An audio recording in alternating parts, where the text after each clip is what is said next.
All right, ladies and gentlemen, thank you for hanging on tight. Kelly Ruta is a seasoned therapist turned mindset and high performance coach for female entrepreneurs. Her style of coaching and speaking has been described as Gary Vaynerchuk meets Brene Brown. Ass kicking with a heart, Kelly's 20-year career has been spent helping women rise above serious challenges and take back their businesses and lives. Her clinical and life experiences with diverse people and challenges make her uniquely qualified and an expert at helping women traverse the mindset obstacles that arise in today's entrepreneurial world.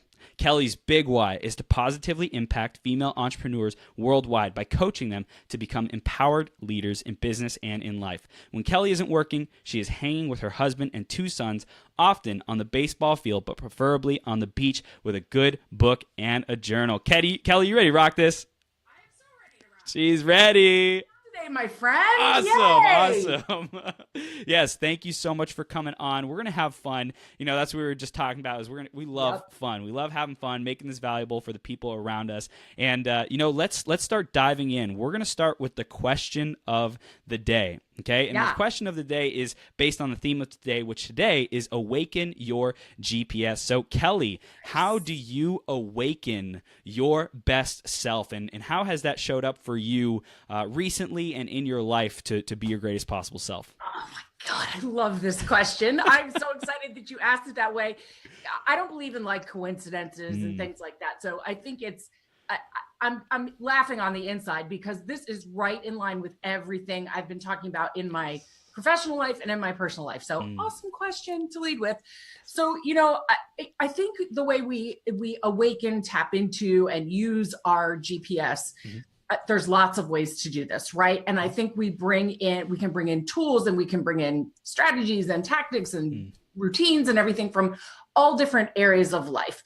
For me, I will tell you the way I tap into my own personal power and the way I teach other people to do it is primarily from an inner game perspective. In other words, from mindset. And I'm going to tell you straight up, my friend, I'm a mindset coach who doesn't like the word mindset.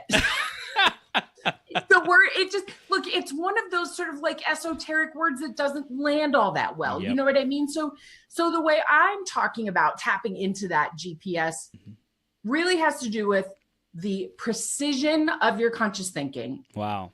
The quality of your subconscious belief system, how you use that to interact with and kind of deal with and cope with all the emotions that come up, the fear, the anxiety, the doubt, the worry, the anger, the sad, all the stuff, the guilt, the shame, all of it. And then how we use all of that to get into action, because that's what it's all about. I say all the time, you can sit on the yoga mat all day long and you're going to feel great. You're going to come up with great ideas and have ahas and breakthroughs. But if you don't get off the mat and get into work, Wow, I love that. What I hear is both the masculine and the feminine energy. Yes. The feminine is like the receiving, the awakening, Yes. like that kind of coming to life, the nurturing some kind of seed of consciousness within us. And then the masculine, it's like, okay, what are you going to do with it now? It's almost like the gift of death. If we had infinite life, we'd just be sitting around on our butts all the time and not do anything with the wisdom that we gain. I could not agree more. And the reason I think this conversation is so very timely, and I'd be interested in hearing if this is coming up like in other conversations you're having with other guests and whatever, is I really feel that now, more than ever in history, women especially, but conscious men too, are being asked to answer the calling to rise. And it's whether it's in our families or our communities or our businesses or on big worldwide platforms, politics, religion, spirituality, all of it, we're really being asked to rise. And so there's never been a more important time to cultivate a powerful inner game so that you can answer that calling on the regular, because let's admit it, not an easy thing to do. Nope. Not an easy thing to do. Awesome. So Kelly, we are like diving straight in, and this is gold. I love what we're getting into already. And since we're talking about this inner game and what you do, why don't you fill in our audience a little bit more about what you're doing today, what you're creating in the world, in your business and your projects, and what you're all about. Yeah. So I'm literally all about personal empowerment and then creating businesses, nonprofits, passion projects, whatever it is that's your avenue for kind of manifesting and bringing things to fruition in the world, creating it from that empowered place. So for 20 years, I did it literally with individuals via the sort of in the mental health arena. And what I learned after that much work, not just doing the work, but continuing to study and really lean into expertise. What I learned was that people would come to me and say one of three things. They would say, Kelly, the way I'm functioning in the world, not working. You know, my relationships are struggling, my money's struggling, my, just what I'm doing day to day, not working. Or they would come to me and they'd say, I don't like how I feel. I'm angry, I'm fearful, I'm anxious. I don't like all this feeling stuff. The third thing, and this was the most rare, it would be the person who would say to me, I think the problem is what I believe about the problem. And what I saw after all of those years was that the most successful people, granted, we're not talking about people who were psychotic or, were very, very low functioning, but for the average person dealing with a kind of like adjusting with life, who would come to therapy, right? If they were willing to work on becoming more precise about their conscious thinking and to shift their subconscious thinking, all the other things would begin to fall into line. That was a huge takeaway for me. So now what I've done is I've taken all of that expertise and the experience and the just kind of the things I learned in practice and brought it over into the entrepreneurial world, where I'm helping people tap into the power of their mind, but connecting the dots and saying, look, I don't care how, powerful your thoughts are. If you can't deal with fear, you can't deal with overwhelm and self-doubt, all the things that owning a business is going to bring up for you, because we know it's going to, then you cannot be of real, true service in this world. And you can't be on the receiving end of all the abundance the world has to give to you. That's the other piece. So that's kind of what I'm about right now. And I'm doing this with entrepreneurs, but I'm also starting to lean a little bit more into women who are involved in movements, women who are looking to rise in a different way. For example, in our country, in the United States, there are hundreds and hundreds of women as of this recording in the last 6 months who have decided to go into politics, who had no thought about being a career politician or ever ending up as a senator or a congresswoman or a representative in any way. These are women looking to lead movements. And so that inner game, that is going to be the key, because when you get behind something big like that and you go to do big things in the world, you have got to be able to show up on the regular. And lots of the inner stuff is going to try to keep you from doing that. Oh, yeah. Oh, my gosh. And I love this because it's all about the programming that we've been given and, been installed into us throughout our entire lives, and really choosing consciously, being precise with our conscious thoughts. I love how you said that earlier. That's powerful. So in terms of the journey to how you got to where we are today, like, what was that like? What did you have to overcome? What were some of the challenges that, you go to, that your go-to kind of like, hey, if you are stuck, trust me, I've been there. I went through this, and this was like hell, So what was some of the stuff you went through? Yeah. I love this question, because I think when people meet me now, like a lot of the feedback I get is, oh, you're articulate, you're successful, you well put together, you look like your life is great. And it makes me laugh every time, because when I tell you I rode the Hot Mess Express for like 22 to 23 years, I can't, it's kind of laughable to me, right? So what I want people to understand is that what I teach and what I'm kind of preaching about and talking about, it's all an acquired skill. So it doesn't matter where you came from, what you struggled with, you can learn to create a powerful inner game, just like you can learn to run a Facebook ad or an email campaign, or like any of these things. Or public speaking. Oh gosh, yeah, public speaking. I was that kid in high school who would shake in the sweat, and it was terrible. It was a mess. Now I just think, oh, what stage can I get on next? I'm excited. I love it. But so just in a nutshell, understand, people, the majority of people who become psychotherapists do not do so because they had this fabulous, easy life. Like, that's not the path you're generally led down. So I did not. I mean, the outside looked really nice. We had nice things, everything presented in a nice package, but internally, things did not function that way in my family. So I ended up with most of the diagnoses that I gave out in my private practice later on, including major depression and anxiety with panic and an eating disorder that was really powerful. That lasted, I was active in that for 7 years. Lots of anger management stuff. I was suicidal twice, 14 and 19. So yeah, I kind of ran the gamut of all the things. And I look back on that now and I think to myself, it's almost that version of me is almost unrecognizable. And the reason why I haven't had relapses and why I haven't gone on to have a substance abuse problem or some other sort of problem is literally because I practice what I teach.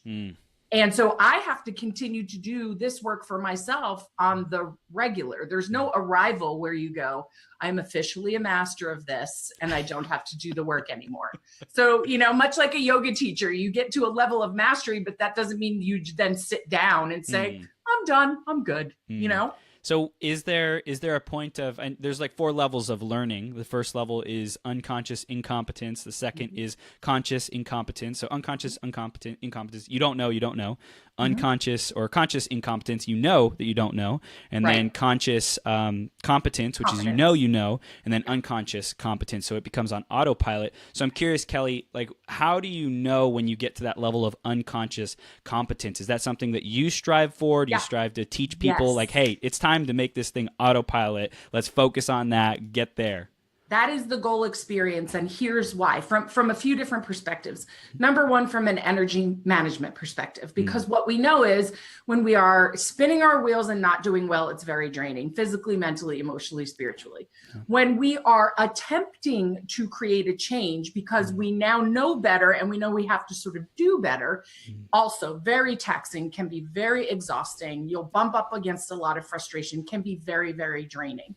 We also know that the brain, in order to get the brain on board, we have to create new neural pathways that support all of these things that we're trying to create as our normal. And that helps when we do this, the brain then helps the rest of us manage our energy a lot better, also known as creating new habits. When something is a habit, you're not exerting a whole lot of energy to exercise the habit unless you sort of fall off the wagon, which we all do sometimes, right? So that is what I am constantly intending to help people achieve, is a level of self-mastery where you respond to, not react, respond to what's going on internally and externally in a way that is in ease and more flow, and you're going to bump up against resistance a lot, but you don't want to stay there for long periods of time because it's taxing and draining, and it'll knock you out of the game of being on purpose and in your passion. So yes, I am constantly trying to help people create new habits, routines, rituals, systems around, your inner game so that it just becomes your new normal. I love it. I love it. So Kelly, you are up to big things and we can tell you're a high achiever. Do you ever get harsh or beat yourself up for a lack of achievement? And if so, how do you notice that and what do you do to shift out of that? Yeah. So I absolutely do. I say all the time, I'm a recovering type A perfectionist. Some people are recovering from alcohol and drugs. This is what I'm recovering from, right? Because I understand this is sort of like a natural inclination I have in my personality. And it's fine, except when it's not. And so from a place of self-awareness and a place of being an active observer of my tendencies, what I notice is, when the money doesn't come in the way it was quote unquote supposed to, when the sales don't convert the way they were quote unquote supposed to, or, any of the things I set out to achieve, my ego, like everybody's ego, your inner critic, whatever, will pipe up and start yammering. And because that's what it does. That's what it does. And my job really is to tap into the level of mastery I have in my response to my ego. So in other words, everybody has an ego. Don't try to get rid of it. You don't need to get rid of it. You don't need to be harsh with it. It is a part of you that has served you well in embrace it. Thank it. Especially as a child, yes. And especially if you experienced any trauma or dysfunction, your ego was your buddy, believe me. So it's part of you to have a lot of appreciation and compassion for. So that's really the deal for me. When I hear the ego start to pipe up and say, well, that didn't work out, and I guess you're not doing as well as you thought you were doing, and you set that goal and you didn't achieve it. What does that mean about you? All of that stuff. My job is to, hear it, receive it, but step out of creating stories around it. And the way I do that is by responding with compassion. So it just means that, when my ego pipes up, when your ego pipes up, it just means there's a part of you that got triggered, that's grounded in fear, and that's grounded in trying to protect you from things. But the truth is, I say this all the time, I don't care what your spiritual background is, or if you're more scientific than spiritual, because science supports this. We, as human beings, are constantly in a state of evolution and expansion. It's true in quantum physics. It's true in, spirituality, different religions. We are constantly in a state of expansion. That's how the divine gets to experience itself. That's how, infinite consciousness gets to experience itself. Well, guess what? When you expand, that automatically means you have to go outside your comfort zone, and your ego not going to be a fan of that at all. Not going to be a fan. It's going to tell you you can't do it. It's not possible. Your life's going to explode. Your business is going to explode. The most horrible thing's going to happen, and you won't be able to survive it. So it's going to start giving you messages about no, go back to the comfort zone. So for me, the messages are go back to your therapy practice. This, you stretched too far, go back. And my job is respond with compassion, because that just is a signal to me that I got triggered. And to make a story out of that, or to get in there and start colluding and having a pity party or a freak out or whatever, that takes me out of purpose. It takes me out of service, and it takes me into everything being about me. And that's not where we create change from in the world. And that is me being on purpose, creating change. Wow. So that's kind of the process there in a nutshell. Beautiful, beautiful. So can we get a little more tactical on what we can do either in the moments where we get knocked off track, or also I would like to do that part one. And then, part two is what are some disciplines to keep us performing at mastery level, or gaining and growing in our mastery of being able to do this? Yeah, absolutely. So the very first thing is, and by the way, I'm going to warn you, anybody who's listening, your brain's going to tell you this is too easy to work. Your brain is going to instantly go, oh no, that's not hard enough or complex enough. And that's only a couple of steps. Where's the other 12 steps? I mean, This is right. So just know that that's what's going to happen. So the very first thing I do is, and obviously this is from a place of self-awareness. So you've got to have enough self-awareness going on that when you're triggered. That something was said or something transpired, and you are in a state of being triggered. So when I recognize that I'm in a state of being triggered, here's my mantra. And this is one of the only times I use a mantra, because I think they're powerful, but I think people use them incorrectly. They're going to walk around the house all day going, I'm a millionaire, I'm a millionaire, I'm a millionaire. And it's going to show up. It doesn't work like that. But anyway, I digress. So what I do is when I recognize what I'm feeling, that's usually the easiest place for me, because I lead from emotion. If you lead from intellect and logic, then just pay attention to your thoughts. But for me, I notice it's usually anger. It's usually some form of anger. I access anger without any resistance. So I'm angry, I'm frustrated, I'm impatient, I'm irritable, some state like that. My job instantly is to say this, and this is how I literally say it to myself. My teacher has arrived. What am I to learn? In that moment, when I say that, it puts me into the role of observer, and it gets me out of that conversation with my ego, because ego does not give two craps what you're in it to learn. It does not care. It doesn't care. It's just going, this is terrible. It feels terrible. It looks terrible. We're bailing, So once I'm in the place of the observer and I am open to receive some sort of understanding, some sort of support, some sort of insight, some support, some sort of maybe creative idea, a way to solve a problem, that positions me to choose a response versus a reaction. And let me tell you, based on the state of things I see on social media and on the news, if just one of your listeners would shift into being more of a master of responding versus reacting, the ripple effect would be powerful. Wow. And so from that place, that's where I make decisions. That's literally the whole thing right there.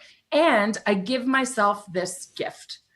If I get an idea in that moment, or maybe an hour later, a day later, whatever, about how to solve the mess I'm in, I have a little checklist, and here's what I do.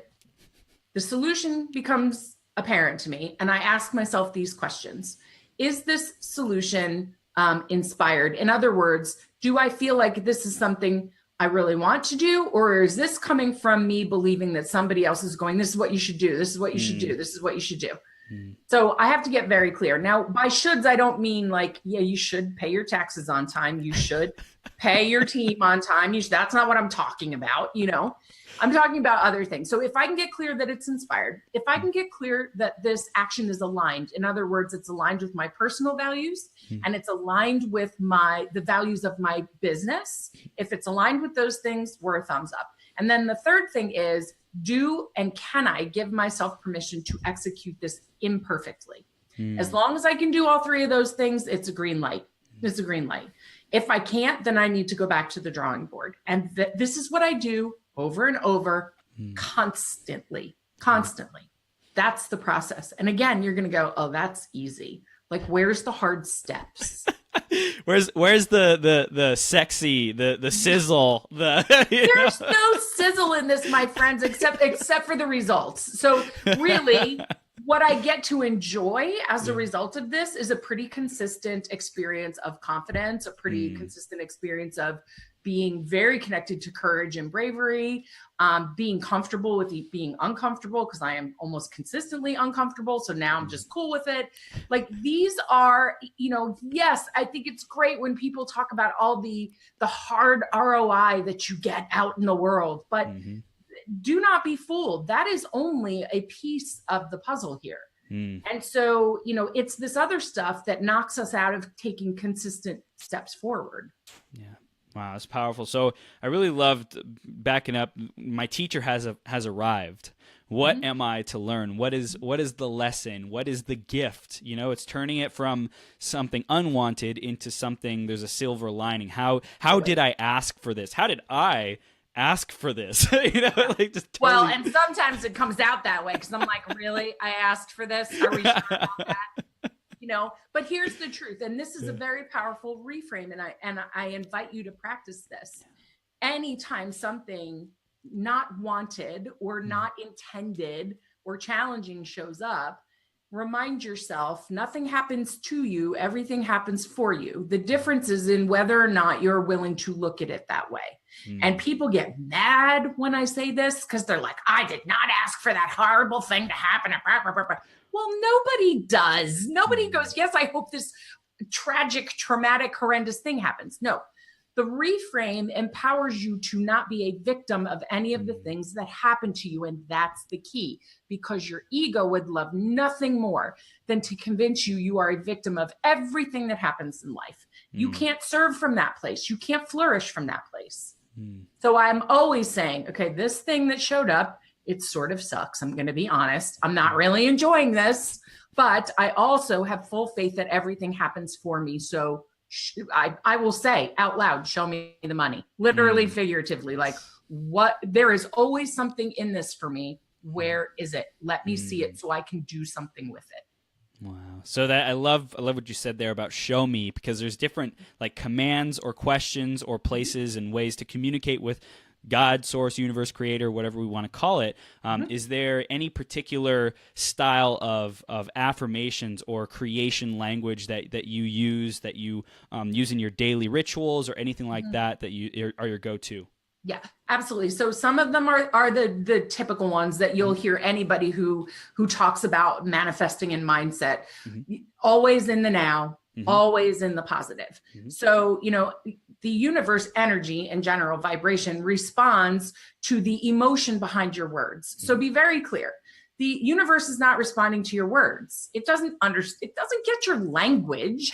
What it gets, and here's the killer thing, your subconscious mind, not surprisingly when you understand this, communicates the same way, emotion and through visuals, through vision. So your job is to communicate via your emotion. Now, if you are saying to, the universe or in prayer or in meditation or whatever your jam is, however you do this, I don't want this. All the universe hears is your resistance and your anger and your frustration and that thing that you're visualizing being the focus of your attention. So guess what you just invited more of? So the key here is when I'm creating an affirmation or I'm journaling or I'm just walking around my house talking out loud, which yes, I admit I do. Yes.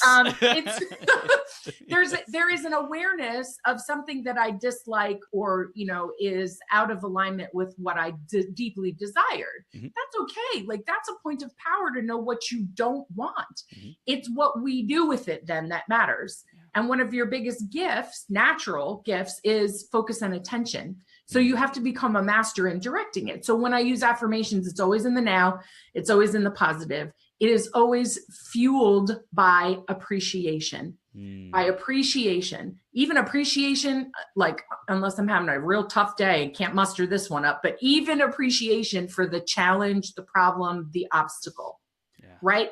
That's the place that I'm constantly sort of creating from. Do you know what I mean? Yes. And here's the other thing.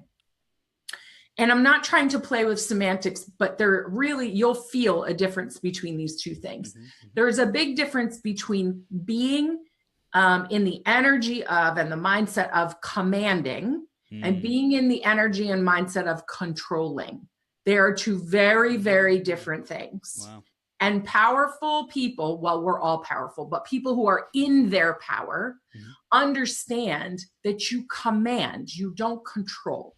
Wow. And so for me, when I set intentions or I do affirmations or visualizations or any of the things that I do, it is from a place of me being very clear that I am commanding my own energy, mindset, emotions, power in co-creation with the energy and laws of the universe, because that's what we operate on. You can't get around them. So it's different than trying to control the universe or control the divine or control people or even control yourself. That's hard sometimes too. When you're from a place of command, it's much more centered. It's much more grounded. And it also allows you to access things like compassion, forgiveness, benevolence with much more ease. Control does not allow that because it's very ego-based. Yeah, and I think the core language of that is show me, right? A lot of people might say, show me the $1 million, show me where my answer lies, show me the breakthrough in this challenge or this problem. And if it's coming from a place of fear or anxiety or why can't this be gone, like I'm so sick and tired of this, it's like that focus and the seed of that thought is coming from like unhealthy, unserving energy. Yeah. And it's interesting that you put it that way, because what it reminds me of is a conversation I had yesterday. I was talking with another coach who was telling her people about how, you think you put this really great offer out into the world. You've tried everything. It's flopping. One of the most powerful things you can do is go back to the point of creation. Did you create that offer from a place of fear, lack, or scarcity? Wow. Because no matter how gorgeous the offer is, if that's where it came from, it's going to struggle out in the world. Wow. And so again, it's okay. Don't misunderstand me. It's okay to feel fear. It's okay to be angry and frustrated and doubt. It's okay. It's part of the human condition. But you've got to reframe what you're experiencing and ask for what you want from a different vibration, also known as a different thought, a different emotion. Yeah. Yeah. So do you think that is there a practice of getting into the right vibration simply when hey, I'm going to be creating my program today, so I better like let go of all my stuff. I better have a clearing ritual. I better have a whatever, grounding, get centered, get into my creation space so that it has the highest likelihood of, I'm getting like chills and tingles right now. This is awesome. This is good. So what's your experience with that? Yeah. So, my best advice to people is to play, because there are so many amazing sort of tools available to us to create a personal ritual that is powerful. But don't buy into anything that any guru or expert tells you is the absolute hands down way. That is untrue.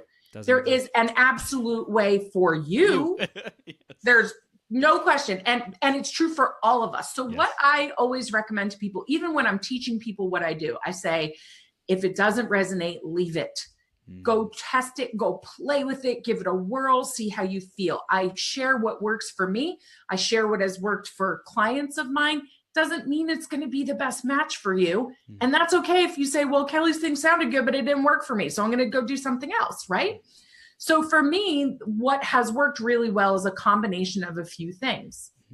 Some journaling, I use subliminals, I use hypnosis, and I use meditation.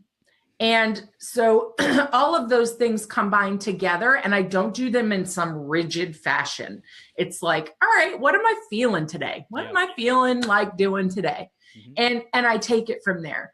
So, and again, with an attitude of playing, like, oh, let's go do this today and see how I feel. And guess what? If it's not working today and it doesn't feel good, I'm going to cut it and go do something else. So you have to give yourself permission to play with it, to try, to test, to tweak, to add, to subtract, and create your own routine or ritual that supports and serves you really, really well. So I love this. And on the other side of the coin, there's this philosophy of integrity.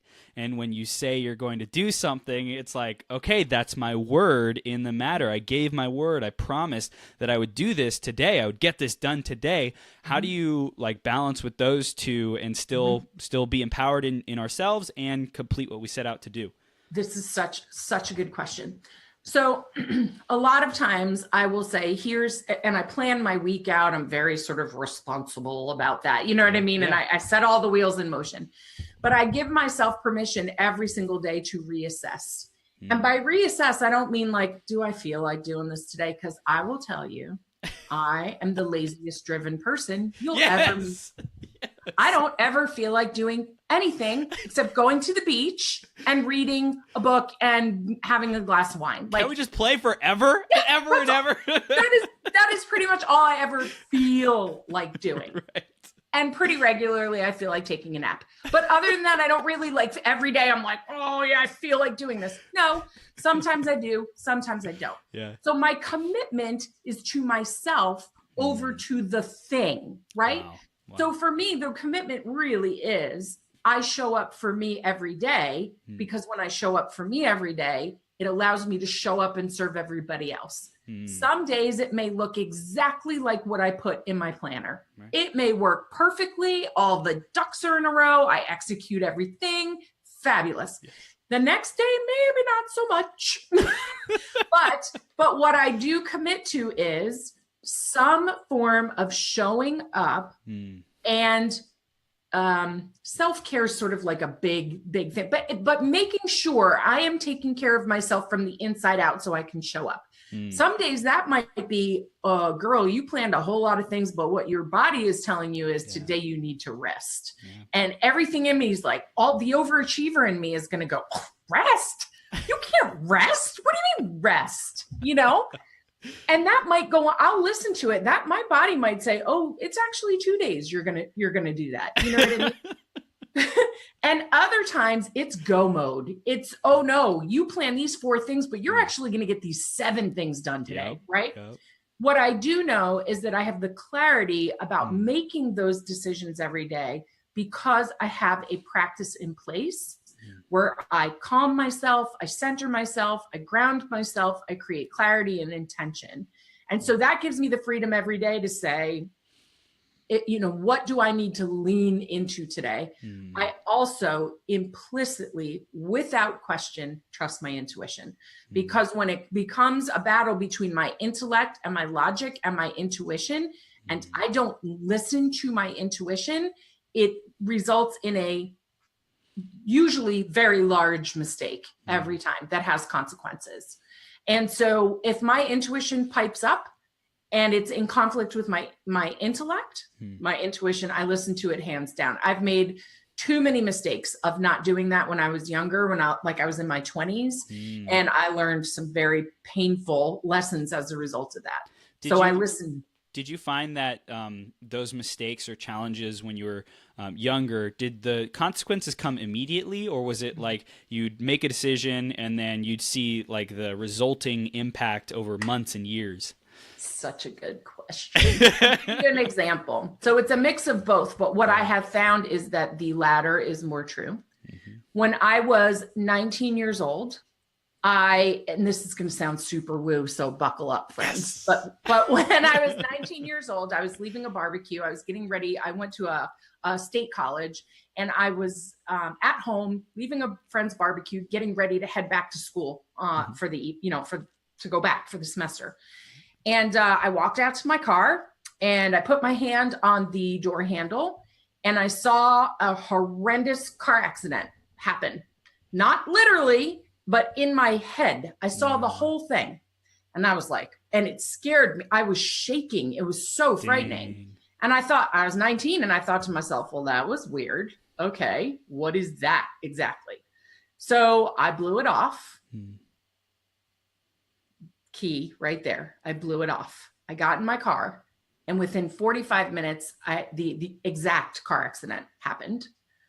I ended up with a spine injury that I didn't really know I had. Fast forward a lot of years. I don't want to tell you how many, but a lot. And to 2014, February 2014, I woke up with intense, debilitating bone pain. I didn't know where it was coming from. I didn't understand what was going on. It was in my spine. I'd never had bone pain in my life. Didn't know what was going on. I spent 10 months getting treatment. And while that was going on, a switch in my body flipped on and turned on the Epstein-Barr virus, which everybody is exposed to, but a small percentage of people have activated in their system. It's kind of like living with chronic mono. It is horrendous. I was hospitalized for exhaustion. I was put on loads of drugs. I gained 35 pounds. It was horrendous.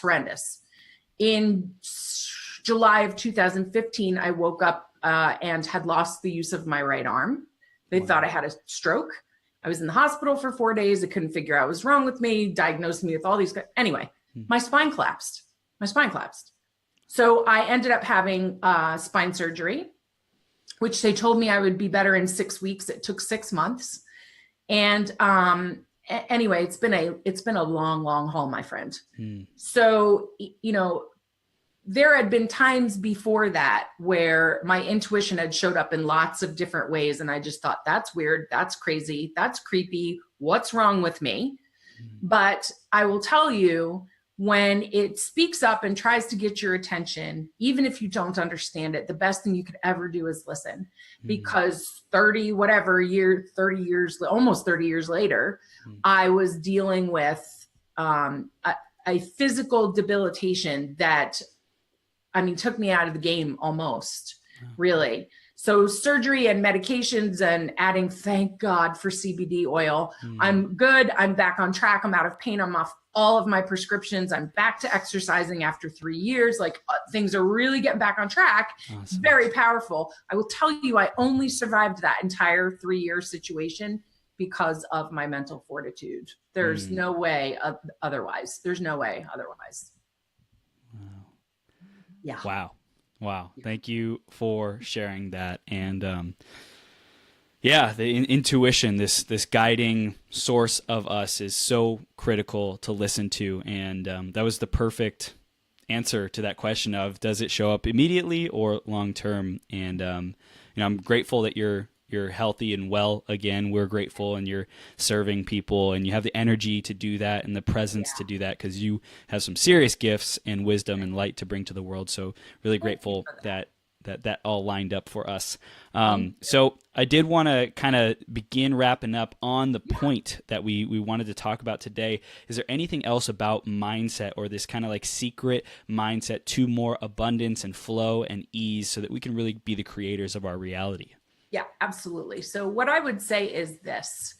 You know, the way I teach mindset and the way I practice it for myself is based on a framework. So I don't use like a rigid, you have to do step 1, step 2, step 3. I don't teach people that way. I teach from a framework. Okay. And inside that framework, you can lean into different pieces and parts based on where you have already developed levels of mastery. Mm-hmm. And so, you know, what I would say to people is this.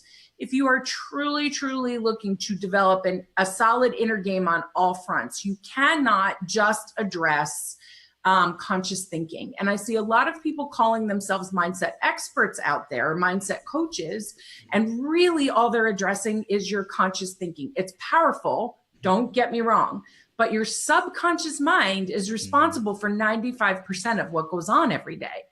And so if you're not working with somebody to tap into the subconscious mind and then bring it all together with managing your emotion and then, you know, making your decisions and getting into action, you're just leaving a lot on the table. So I would invite you to be discerning about how you are working on mindset and lean into some different areas that are not just about positive conscious thinking. Please continue to do that, but lean into other areas like learning how to deal with your ego when it pipes up, because everybody knows what the imposter syndrome is. Everybody does, for a reason. It's a universal experience for a reason. You know, so we've got to learn how to deal with that ego. We have to learn how to respond versus react based on fear, anxiety, shame, guilt, and anger. If we don't learn that, we're leaving a huge leadership skill out of the picture. Yeah. And again, tap into, and you used the word before, and it was, it's escaping me now, but I think you used the word programming, basically, which is exactly, I mean, your subconscious mind acts like a computer. It's just programmed in and it kicks stuff back out. So we've acquired a lot of programming since we were between 5 and 6 years old. That's when our self-awareness comes online. You know what I mean? So you've got to lean into it and tap into a true powerhouse in your mind, which is the subconscious mind. So that's what I would invite people to do, is lean into that. Continue to do your conscious mindset work, but start to develop some of the other things, which is going to allow you to be so incredibly resilient. Yeah. And you know what else I know you probably didn't necessarily get into, but it's like your energy and your energetic field that might, you know, like super woo, right?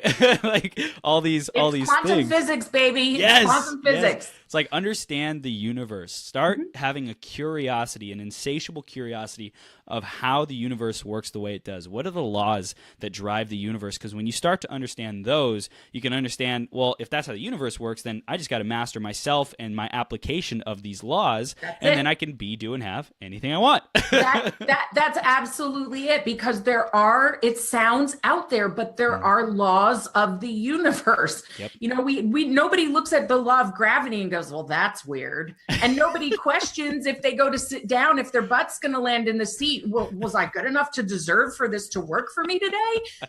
No, it's a law. You know what I mean? So, and nobody goes to the end of a cliff and says, well, if I just pray really hard, I won't hit the bottom if I jump. It doesn't work like that, friends. So I love that piece of advice from you. Yes. Learn about how the universe works and learn to operate in it to make your experience a lot easier. Yeah. Is there any part of the subconscious or the ego that we can be more equipped to deal with? Do you have any suggestions on how to like get it to shut up, pipe down, or become aware of it, and technique to put it in its place, or embrace it, accept it, dissolve it, whatever it might be?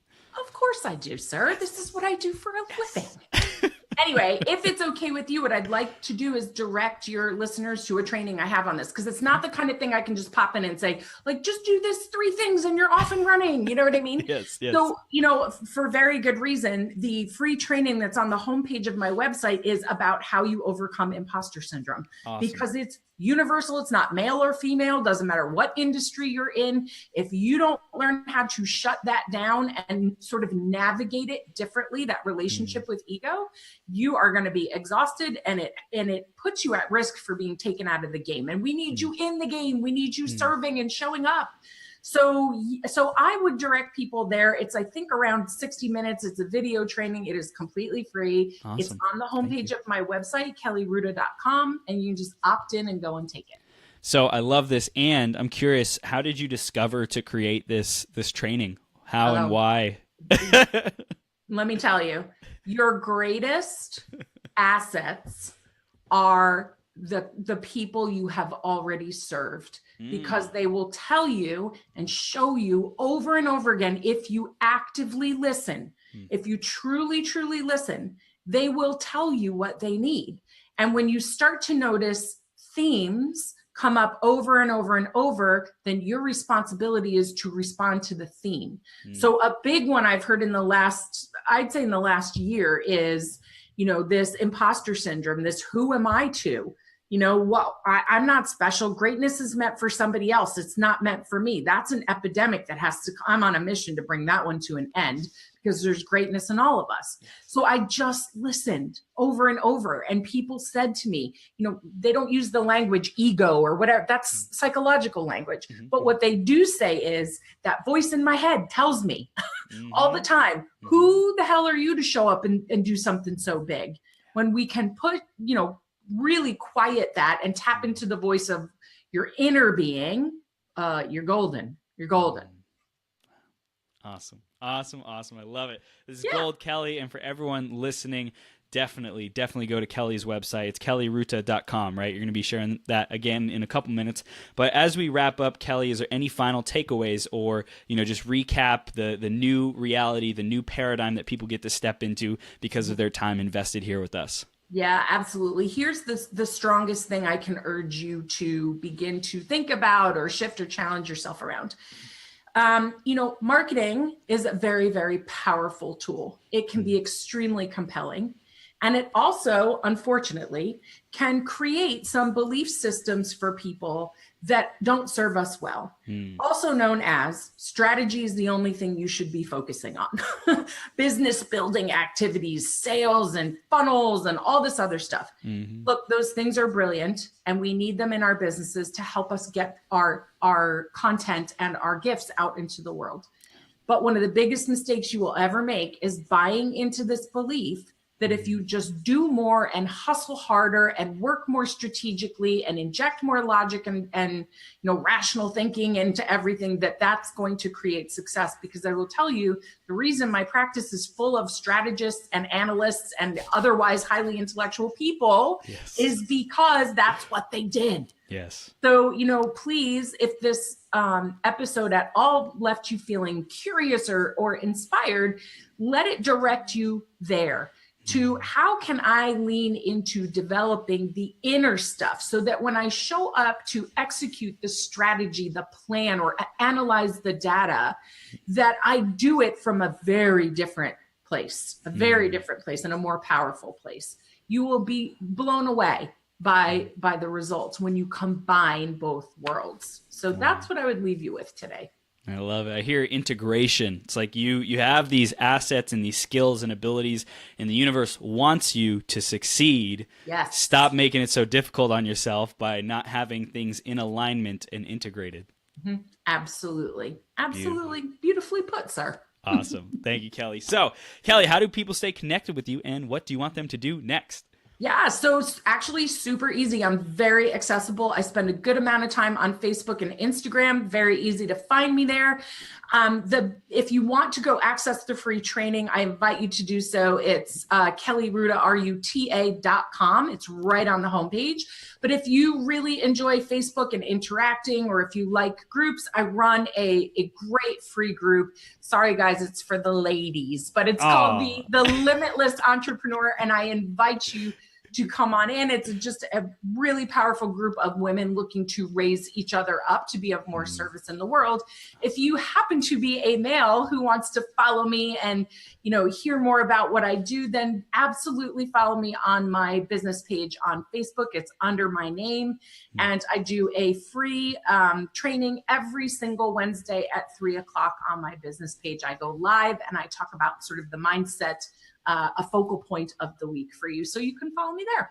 Awesome, Kelly. And then coming back around to the theme of the day, awakening your GPS. How do you see yourself doing that for the rest of the year? What can we count on you to awaken yourself and the people around you? So this is really an interesting question. You're putting me on the spot, and it's good. And here's why. So I have realized of late, and it's coming to me from lots of different sources, that it's time for me to bring what I do out into the world across industries, not just working with entrepreneurs, but working with anybody who is really coming together to rise up and disrupt, to make change, to bring healing. And it's not just in the entrepreneurial sort of realm. That's a powerful place to be. But everybody who is looking to answer the call to rise would benefit from what it is that I teach. So watch Facebook Live, probably a book in the works. So that, and also one thing that I would like to put out there is I love, like a crazy person, to speak at live events. I'm one of those people that's like, I love that. Sign me up. Yes, I want to speak to 1,000 people. Absolutely. So I'm definitely going to be doing a lot more speaking at live sort of transformational events. So definitely look for me out in that space. Or if you happen to be putting on an event like that and you would like to speak to me about, me possibly coming and training your people, just hit me up. You can send me an email at info@kellyruta.com. Awesome. Kelly, you're a superstar. And again, we are so blessed to have you in our presence and to have your light and your gifts keep being shared with our audience, with the world. And, thank God, thanks Creator Source for giving you that strength, for giving you exactly what you needed to have the shift in perspective, the mental fortitude to be able to keep showing up. And thank you for joining us today and helping our audience become our greatest possible selves. Oh, well, thank you for having me. It's been a complete honor and lots of fun to be here. And thank you for putting all of this out into the world the way you do with such enthusiasm and such passion. It's really, really refreshing. So thank you to you. Awesome, Kelly. Thank you. You have the best day ever, and we'll see you soon, okay? Absolutely. You too. Take care. Bye.